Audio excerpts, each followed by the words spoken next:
우리 앞에는 여러 갈래의 길이 있습니다.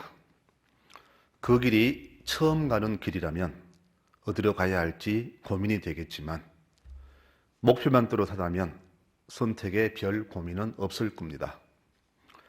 그리고 선택에 따라서 그 결과도 엄청나게 다름을 우리는 잘 압니다.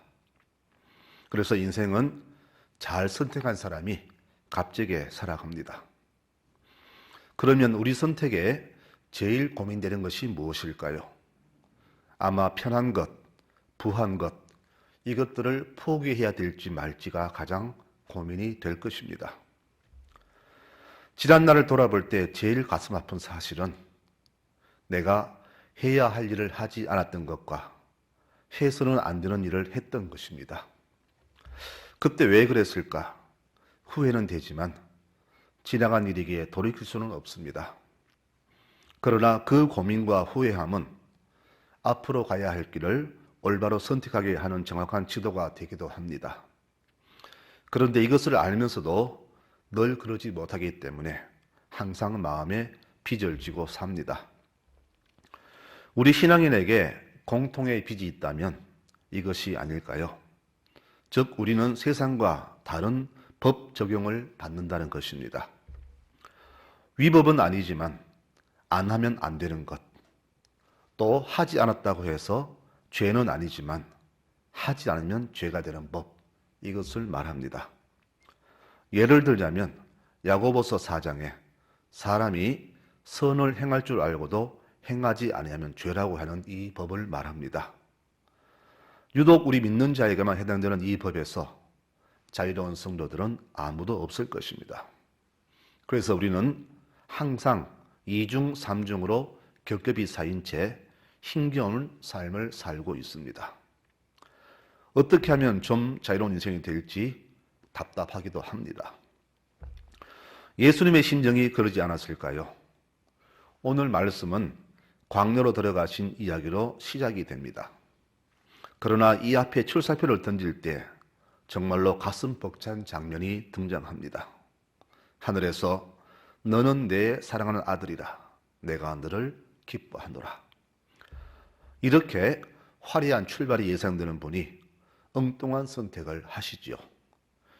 주님의 이 선택은 오늘 우리 믿는 자들에게 깊은 고민을 던집니다. 이 고민은 그나마 믿음으로 살려고 발버둥치는 모든 교우들에게 공통된 고민이 될 것입니다. 주님에게는 두 가지 길이 있었습니다. 화려한 양탄자와 비포장된 광야길입니다. 그런데 주님은 이 화려한 길을 버리고 일부러 어렵고 힘든 길을 선택하십니다.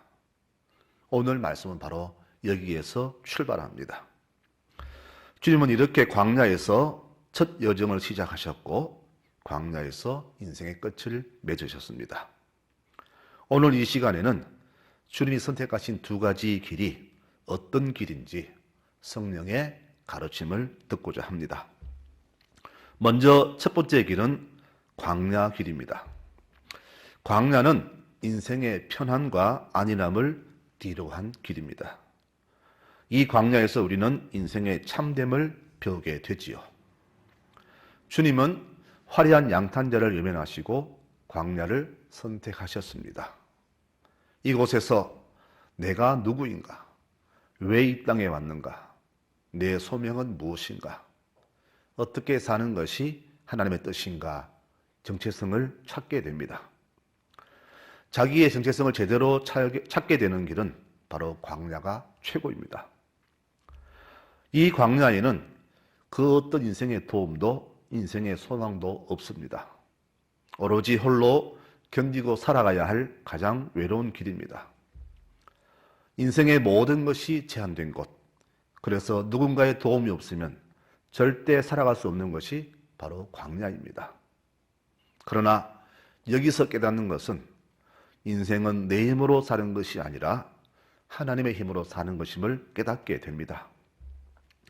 신명기 8장에 내 하나님 여호와께서 이 40년 동안에 광야길을 걷게 하신 것을 기억하라. 이는 너를 낮추시며 너를 시험하사 내 마음이 어떤지 그 명령을 지키는지 안 지키는지 알려 하심이라. 너를 낮추시며 너를 줄이게 하시며 또 너도 알지 못하며 네 조상들도 알지 못하던 만나를 내게 먹이신 것은 사람이 떡으로만 사는 것이 아니요 여호와의 입에서 나오는 모든 말씀으로 사는 줄을 내가 알게 하려 하심이라. 너는 하나님의 명령을 지켜 그 얘기를 따라가며 그를 경외할지니라. 이렇게 말씀했습니다. 이 40일 동안 예수님은 사람의 힘이 아닌 하나님의 힘으로 사는 법을 배우게 됩니다. 주님 앞에는 편하고 풍요한 길이 열려 있었지만 하나님이 함께 하시면 이 광야야말로 인생에서 가장 아름다운 인생길임을 깨닫게 되었습니다. 그래서 이 광야 40년은 우리 인생 전부를 말하며 우리 인생은 내 힘으로 사는 것이 아니라 하나님이 도우셔야 한다는 것을 보여주신 귀한 길이 됩니다. 오늘 우리가 여기서 깨닫게 되는 진실은 바로 인생은 내 힘이 아니라 하나님의 도우심으로 사는 것입니다. 내가 세상의 원칙대로 살다면 하나님은 필요 없을 것입니다. 그러나 내가 광야를 선택하면 하나님은 40년 인생 모두를 도우신 것처럼 우리를 끝까지 도우십니다. 그런데 우리는 이것을 알면서 왜 광야를 주저할까요? 바로 고난이 싫기 때문입니다. 고생하기 싫어서 그렇습니다.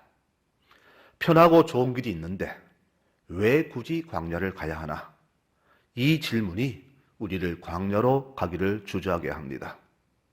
그러나 우리가 반드시 기억할 사실은 우리가 하나님의 영광에 이르기 위해서는 반드시 이 광야를 걸어가야 한다는 것입니다. 지금 많은 교인들이 광야보다 세상 길을 걸으려고 합니다. 그래서 우리의 힘이 현저하게 약해진 것은 바로 이것 때문이라고 봅니다. 세상대로 살기 때문에 하나님의 힘을 받지 못했기 때문입니다. 성도 여러분, 꼭 기억하십시오. 내 육신이 세상을 선택할 때 반드시 따라오는 것은 하나님과의 관계 단절이라는 사실입니다. 그래서 사탄은 우리에게 어렵게 살지 말고 쉬운 길로 살라고 유혹합니다. 눈 한 번 지그시 감고 내게 절하면 되지 않느냐? 이 유혹에 사람은 다 흔들립니다. 그래서 신사참배를 했고 천황을 신이라고 고백했습니다. 이것이 바로 우리 교회의 부끄러운 역사요, 믿음의 부끄러운 과거였습니다. 주님이 이 광야를 선택하신 것은 곧 우리 믿는 사람들은 이 땅에 하늘나라를 건설하기 위해 하나님의 방법대로 살아야 한다는 것을 의미해 줍니다. 요즘 교인들의 생각이 많이 달라졌습니다. 진리에서 점점 멀어지고 있으며 하늘나라 건설보다는 이 땅에 나의 왕국을 건설함이 신앙의 주된 목적으로 변하고 있습니다. 우리가 어떻게 살든 지금은 표시가 나지 않지만 마지막 날에는 반드시 표시가 날 것입니다. 저는 그 날이 매우 두렵습니다. 그래서 지혜 있는 사람은 이것을 알고 미리 준비합니다. 육신의 유혹을 참고 항상 기름과 등을 준비했던 슬기로운 다섯 처녀는 이것을 미리 생각하고 준비하며 살았던 신실한 성도들을 예표합니다. 지금 이 세상에는 이런 지혜로운 성도들을 보기가 쉽지 않고 그냥 세상처럼 같이 흘러가는 교인들만 눈에 보입니다.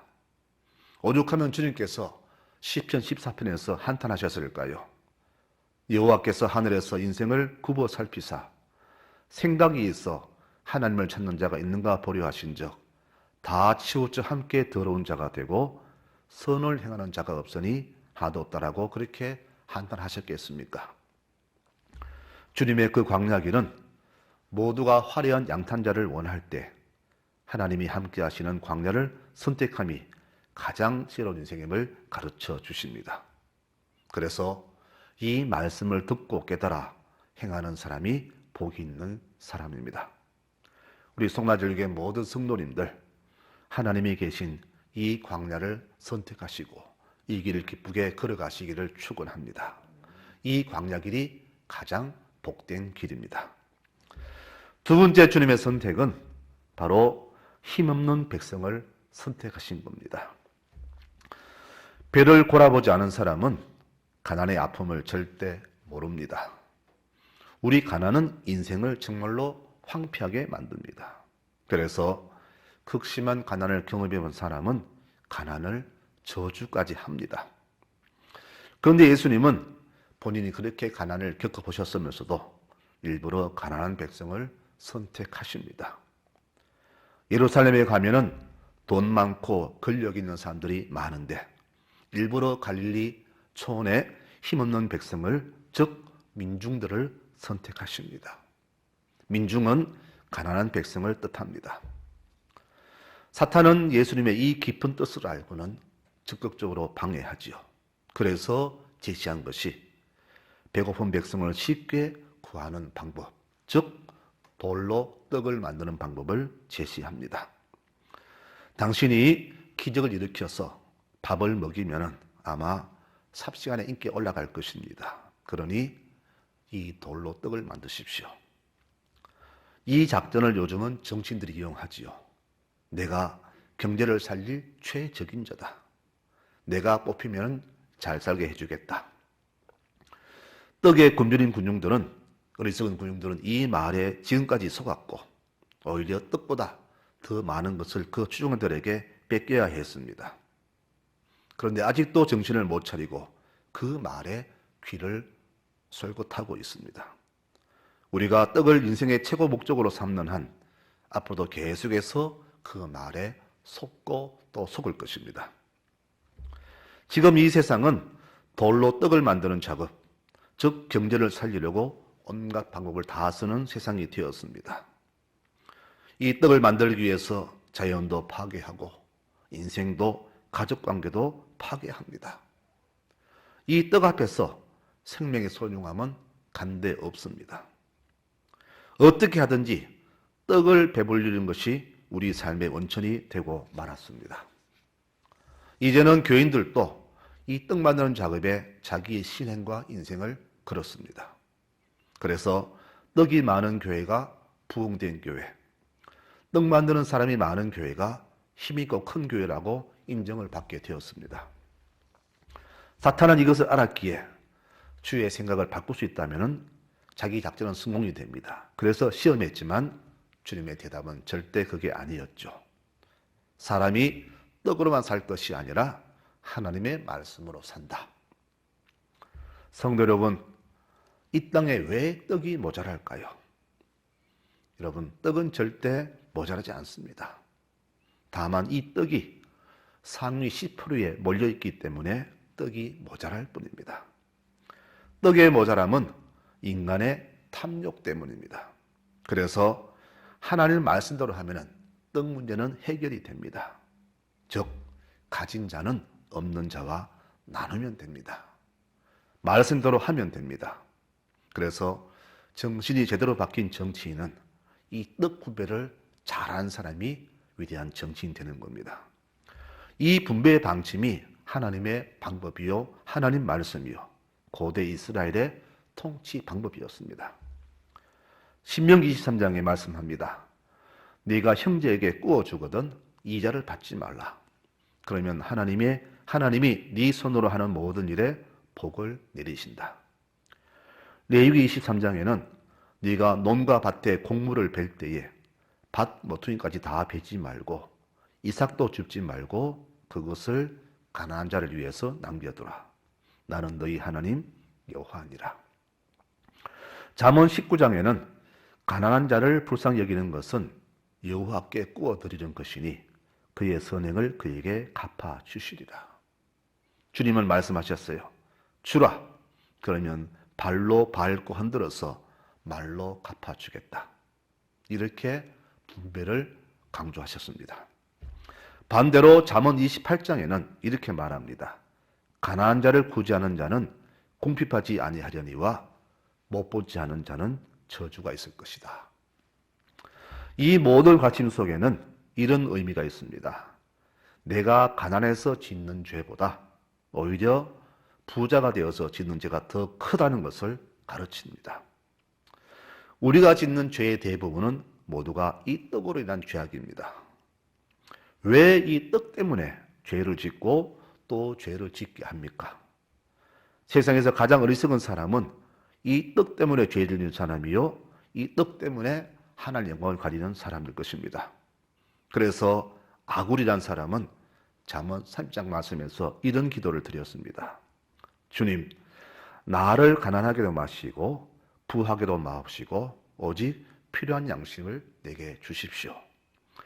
혹시 내가 배가 불러서 하나님을 모른다, 여호와가 누구냐 할까 하오며, 또 내가 너무 가난해서 도둑질하게 되면은 하나님의 이름을 욕되게 할까 두렵습니다. 이런 기도를 드렸습니다. 내가 부자로 사는 것이 복이지만 혹시라도 가난한 자를 돌보지 않아서 그들이 죄를 짓게 하면 나도 그 죄에서 자유롭지 못하며 내 부한 것이 오히려 하나님의 이름을 욕보일까 두렵다는 그런 기도입니다. 이 얼마나 아름다운 기도입니까? 그래서 주님은 오늘 이 사탄의 첫째 시험, 돌로 떡을 만드는 시험에서 이렇게 말씀하시잖아요. 물질보다 하나님의 말씀대로 사는 것이 가장 우선이고 참 인생을 사는 길이라고 이렇게 삶의 의미를 말씀해 주신 겁니다. 성도 여러분, 그러므로 이제는 나는 나누고 싶어도 줄 게 없어서 못 준다, 이런 핑계는 대지 마십시오. 세상에는 줄 것 없어서 못 주는 사람 아무도 없습니다. 내가 마음만 먹는다면 무엇 하나라도 다 나눌 수 있습니다. 다만 내 자식에게 하나라도 물려주려고 하니까 나눌 게 없을 뿐입니다. 우리 성도님들, 지금 자신에게 한번 정확히 물어보십시다.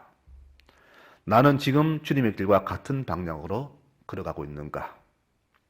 아니면 돌로 떡을 만드는데 내 인생을 쏟고 있는가?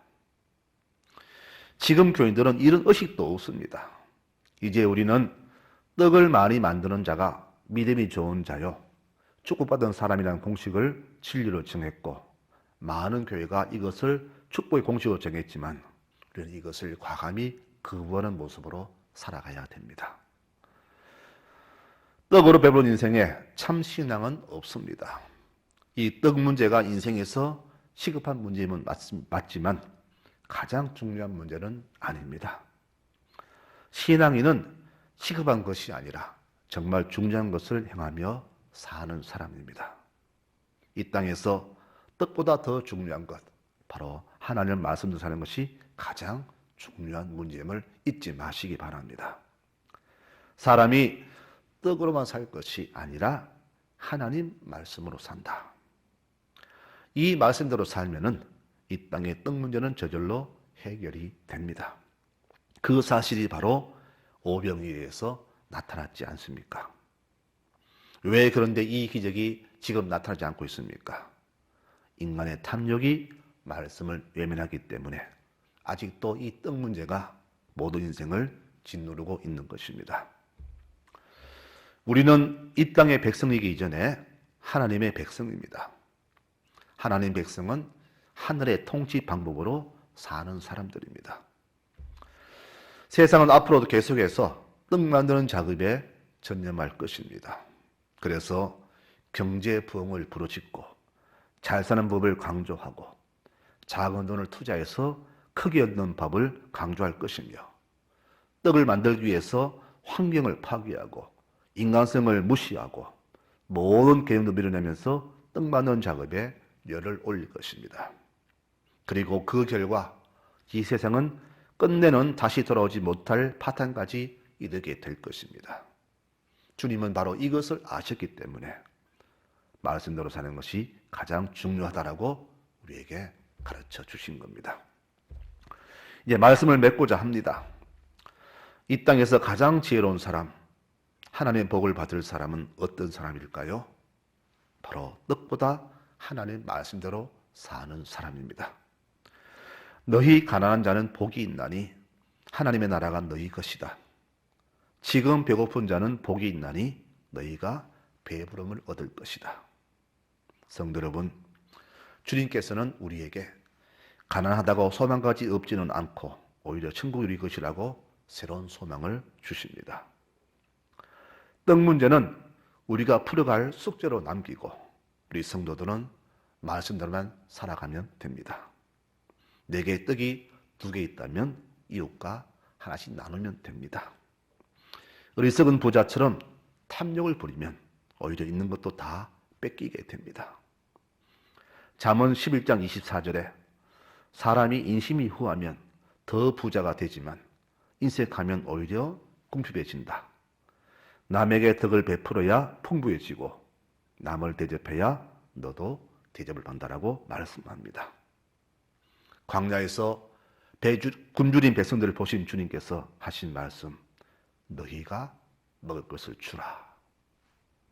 성도 여러분, 지금까지 신앙을 내 액세서리 정도로 걸쳐놓고 떡나는 일을 하나님보다 더 섬기며 살았다면 이제는 순서를 바꾸시기 바랍니다. 그것이 바로 제자의 모습입니다. 오늘은 사순절 5번째 주일입니다. 자신의 영광을 포기하고 친히 걸으신 그 길이 바로 십자가 길이요 우리가 걸어갈 광야 길임을 잊지 마시기 바랍니다. 다시는 이 떡 문제로 주님을 배신하거나 이웃을 팽개치는 부끄러운 일은 우리 삶에 없어져야 할 것입니다. 우리가 혹시라도 죽지 않고 영원히 살 수 있다면, 또 하나님의 심판이 없다면 이런 인생의 고민은 필요가 없을지 모릅니다. 그러나 그런 일은 절대 없습니다. 설령 그렇다 할지라도 우리 신앙인들은 하늘의 백성답게 살아야함이 마땅하지 않겠습니까?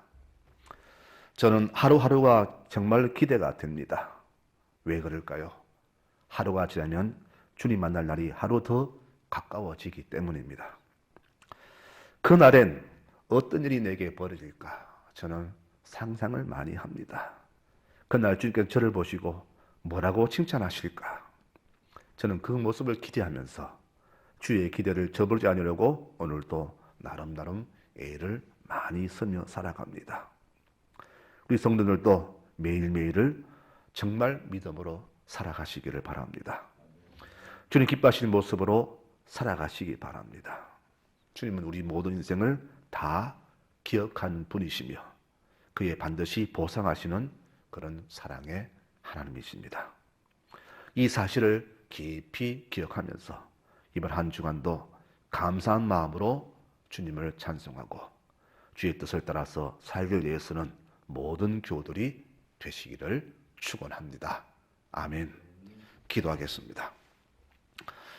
주님, 우리가 걸어왔던 길, 주의 길과 반대의 길이었습니까? 이제 방향을 유턴하게 하시옵소서. 내가 걸어왔던 일을 버리고 주님과 함께 광야 길을 걷게 하시며 반드시 가야 할 좁은 길, 좁은 문을 걸어가는 지혜로운 백성을 되게 도와주옵소서. 이 길의 끝에 서 계실 주를 바라보면서 오늘도 한 걸음 한 걸음 눈물로 내가 져야 할 십자가를 달게 지고 걸어가는 지혜 있는 믿음의 백성들로 삼아 주시옵소서. 이 사순절 기간 동안에 주의 고난과 아픔과 우리를 향하신 주의 사랑을 다시 한번 곱씹으면서 주의 뜻을 더 기억하고 감사하게 살아가는 모든 믿음 백성 되도록 하나님 축복하여 주시옵소서. 우리 구주 예수님의 이름으로 기도드리옵나이다.